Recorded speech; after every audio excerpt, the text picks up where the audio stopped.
Hello everyone, and welcome to another episode of Not Another Nutrition Podcast, sponsored by Mac Nutrition Uni. I didn't prepare this again. Enrollment's open on the 13th of July. I've just done 3 stories explaining how Mac Nutrition Uni is probably, almost undeniably, the best sports nutrition qualification out there, although we don't market it in such a way.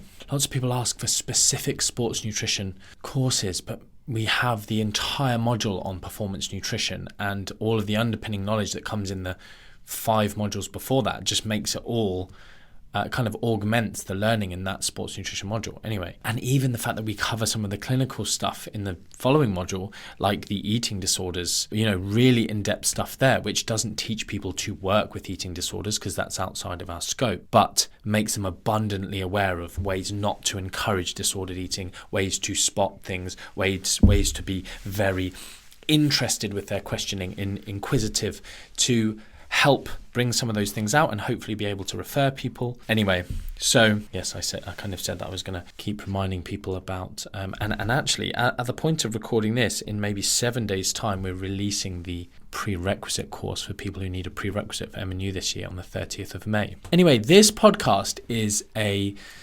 parenting podcast, non-nutrition related, but it does relate to nutrition in some ways.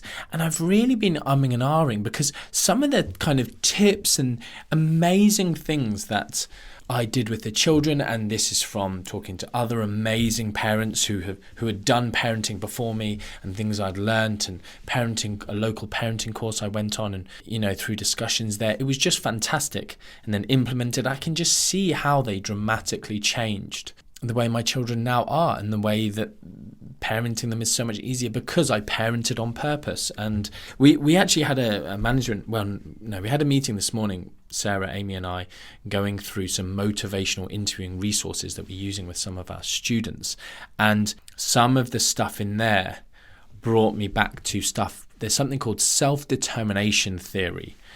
And lots of the underpinning stuff, I guess, in Mac Nutrition Uni, self-determination theory underpins a lot of the way that I guess we align ourselves with in terms of working with clients. So 3 core components are autonomy, so hopefully autonomy, competence, and they use this word relatedness, but I change it to belonging. So autonomy, hopefully you understand what it means by that, but people being able to almost be the steerer of their own ship.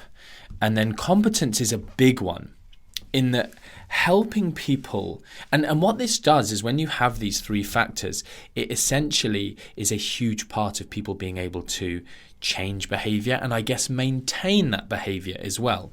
And so competence, people actually, lots of the bad people in the industry don't really want people to be competent. I'm not calling Joe Wicks bad, so this is a separate point, but the way he practiced, he essentially gave people calorie counted nutrition plans, but didn't tell them that they were calorie counted, and then also publicly almost denounced calorie counting, calling it old school science, which is very disingenuous, I think.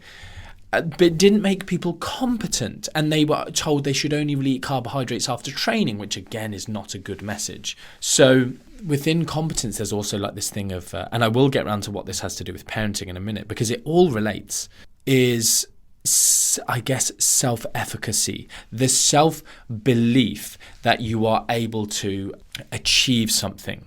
So there's something called perceived behavioral control, which I think I've spoken about in my podcast before actually, but basically believing that you're able to change the outcome of something, and that because if you don't believe that, often it's like, well, what's the point of me doing this? What's the point of me doing this diet, if you want to call it that, etc., etc. And then the belonging side of things is the thing that the slimming clubs tend to do well, is having some kind of social support network, having some sort of belonging to and this is why fads work well, because look at us, we're all keto, look at us, we're all, a kind of good one that I can get on board with is CrossFit. If it's not toxic, which a lot of CrossFit is, and definitely previously was, if it's not that, and a lot of the new age CrossFit, I'll call it, is much better. The community aspect is fantastic. You struggle to find some stronger communities than some of the CrossFit boxes. It's just when there's a toxic leader or a toxic underpinning thing of like, we must all eat this way, we must all do exactly this. Lots of the paleo stuff, lots of the cutting stuff out, lots of the clean eating, disordered eating practices that go on. That's not the great stuff. But anyway, onto the parenting stuff. Some of the self-determination theory about autonomy got me to thinking. And this weekend I was thinking about a few things I wanted to talk about with regards to parenting. But as I was saying earlier, I struggle because I don't want them to be like 3, 4, 5-minute podcasts. Doesn't suit me. I wouldn't sit well with me just releasing a podcast of that length. I feel like I used to be an hour-long talker, and I really have tried to go, you know what, I'm going to aim for 10 minutes, and I normally get under 30. I hope you agree. So one of the coolest things that we did with the babies in their early years, and I still do, and it works fantastically. It's so simple. So I feel, I don't mean this to come across as patronizing, but it was a game changer for me. There's this whole thing of, I know I did my last parenting podcast and it was kind of like, this is the initial one. I'll do a little overview chat.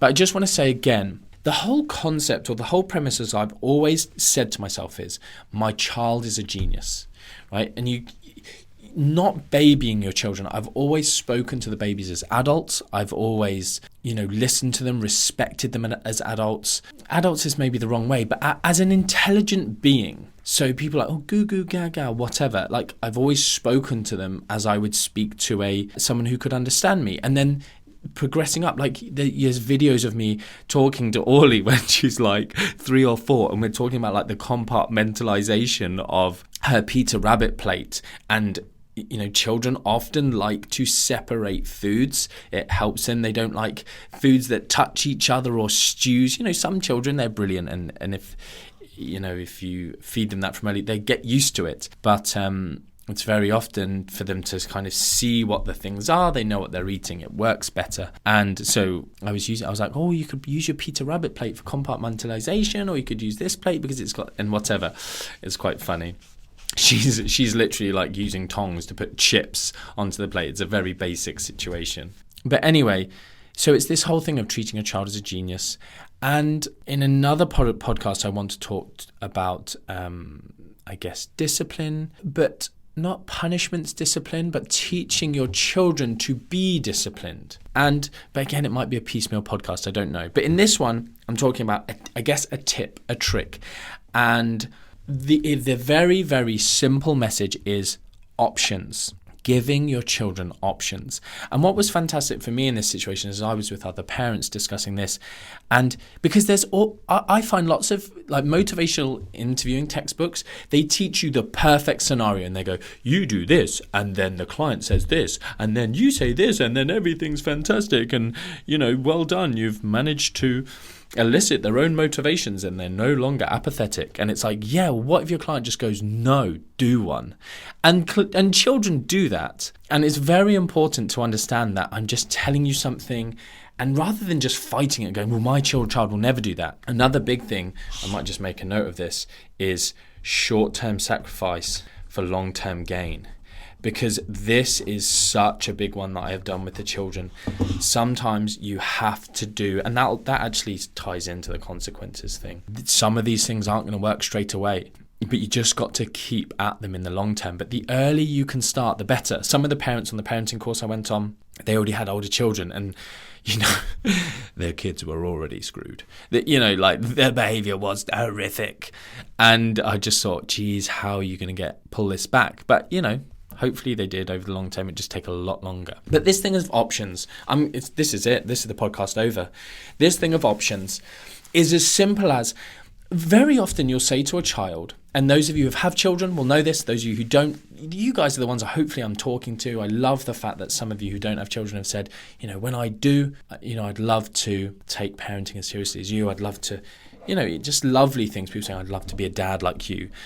Just all the lovely things that have been said. Options. So you go, for instance, even when you know what they want. Like there's some funny pages that I follow on Instagram that are just like kids pages, and it's like reasons my child was crying. I gave them a banana and they burst out crying. You peeled the banana. And then the next day you gave them a banana, it's not peeled. They burst out crying. You haven't peeled the banana. And like the next day it's like, you've not chopped it in pieces. Like they just don't know what they want sometimes.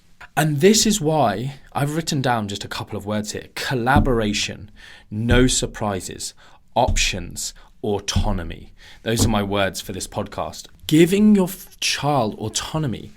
They don't necessarily have complete autonomy, but at least providing a level of autonomy so they can start to make decisions. So for instance, brushing teeth, that's a good one. So it's like, right, go brush your teeth. It's not that. It's like, okay, we're going to brush our teeth now. Do you want to use, and it can be, if teeth brushing is a difficult one, it's like, do you want to use the yellow toothbrush or do you want to use the red toothbrush? And again, there will always be the situation of, I don't want to brush my teeth, okay? I'll talk about that now. When that happens, and I will say that happens quite rarely, ever, with Orly and Arlo, because I endeavoured to do this from such a young age. And they all, they're just brilliant children. People say you're lucky, and I don't think I'm lucky. I think it's through really, really consistent parenting. And maybe an element of luck. I don't ever want to discount that. But, do you want to use this one or this one? So if they go neither, then you go, okay, well, it's teeth brushing time now. And we need to do this. We always do this. It's a discussion. It's treating them like an adult. Why don't you want to? I want to keep doing this. Okay, well, how about 1 more minute on your game and then we brush teeth because we do need to do it? Yes, great.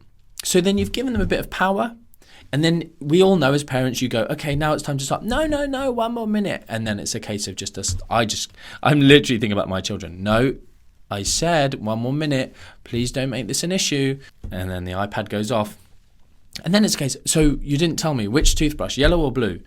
Blue. They make the decision. It's they're the one choosing. Or for instance, one parent was like, okay, we need to go upstairs. Do you want to walk upstairs or do you want me to carry upstairs? Like, no, I don't want you to carry me. I'll walk. It's like, cool, I didn't want to carry you. Like, I always want to carry the babies. But you're giving them that option so they think they're the master of their destiny.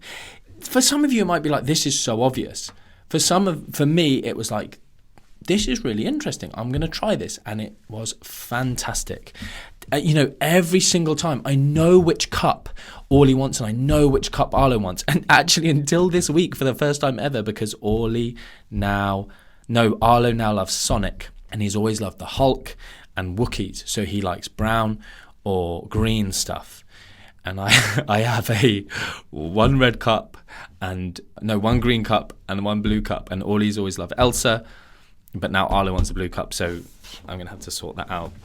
Anyway, every single time, which cup do you want? And Arlo always chooses the green cup. Or when we're at the office, he chooses the yellow cup. Whatever. Too much information. But you get my point. I give them that option. They choose it. I know Orly's always going to be happy with whatever, and then I swap it round. Orly, which cup do you want? She'll always choose the blue cup, etc. Do you want me to? So do you want me to carry you up the stairs, or do you want to walk up the stairs yourself? I don't want to go upstairs. Okay, we need to go upstairs. So you either pick, or Daddy's going to pick. So again, you're giving them autonomy. It's like, well, I get to choose, or he's going to choose. Well, I want to choose. Fine, I'll walk. That's like another instance of I'll do it. And it may not work the first time. It may not work the first 10 times, but it just keeps showing that you want to give them the autonomy to make the decision. And, okay, Daddy's going to make the decision and Daddy's going to choose to carry you up. And, there might even be kicking and screaming. I don't know. Like, fortunately for me, that's never been the case. But there's, that beyond that, there's also things of just like, this is another podcast that I've thought about doing, but in just terms of time. Whenever parents are just worrying about other adults and being late or whatever, you end up lashing out at your kids because we're going to be late. Who cares? Like, your kids are the most important thing. Who cares about grandma? Who cares about your friends? Your children are the most important people in the world. They should be, in my opinion. And it's always great to be on time, to respect other people. But, you can just send a quick text. We're going to be late. I'm really sorry. If they don't understand, stuff them. That's just the way I think you should parent, to have brilliant relationships with your children, which I feel like I have top 1% relationship with my children because of just little things like this. So, giving them autonomy, treating them like geniuses, collaboration. So in that instance of like sitting down on the bottom step, like, why don't you want to go upstairs, baby? What's the problem? I don't want to go to bed. Then you have the discussion about bedtime. There were some brilliant discussions about bedtime. So maybe I've actually forgotten loads of them because it's never been a big deal. But maybe I'll try and remember some of those. So options. Everything. Do you want to wear a jumper or do you want to wear a coat? It's just like it's not always one or the other. Like, you can give as many options. So they're like, what I'll finish with is, someone said to me, what do you do when your kids don't eat the dinner you made for them? And I can honestly say they have never not eaten their dinner. They've sometimes not finished it, which is absolutely fine, but they've never gone, I'm not eating that. But I think one of the biggest reasons for that is because it's a collaborative effort. Like, we discuss dinner before we have dinner. So they've picked it. They've sometimes helped plate it up. They've sometimes helped cook it. Whereas if it just comes as a bit of surprise, children aren't good with surprises. This is why it's cool talking about this stuff, because it reminds me, like, surprises. Children often don't do well with surprises, as in new information on the spot. Right, kids, we're leaving. Not great. Giving warnings. So I'll do another podcast on that. But yeah, options. I don't think there's much more I need to say on that. Supporting their autonomy. They are a genius. They're not. And I'll just say one more thing, that another premise of that they're a genius is not trying to control another human being. If you think you can control your children, which you can try to an extent, and you can enforce a like dictatorship on them, and you can shout and scream and use your power as a bigger, stronger individual, but that will fail eventually, and it will suck when it does, and there's no coming back from it, really. So that's why treating them as a genius, not trying to control them, making everything a collaborative effort. And it's just this thing of options. Okay, you're in bed. Do you want your light on or do you want it off? Even if you know what they normally want, or what just everything. Do you want this towel or do you want this towel? So not going, right, time to get out of the bath. It's just, right, get out of the bath. Or it's like, okay, we'll be getting out of the bath in 5 minutes. They're loving it in the bath.